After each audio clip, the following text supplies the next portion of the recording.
I was at home with my son and my boy said, "Daddy, I'm hungry." I said, "You want to help me cook something?" Not me thinking that this would be a time for father-son bonding. This boy said, "Nope, I'm good." Bruh.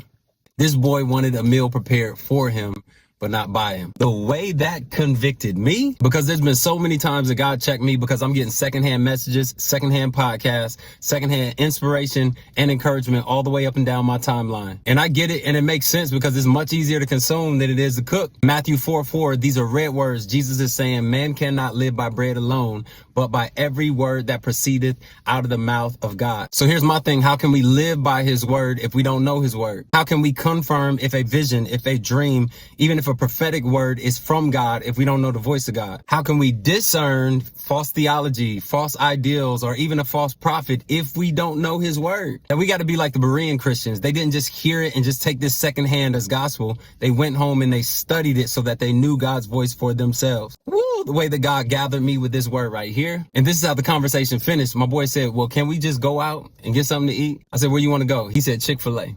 I said, "You got Chick-fil-A money?" And he said, "Nope. But you do." Bruh, that's a whole nother message for a whole nother day.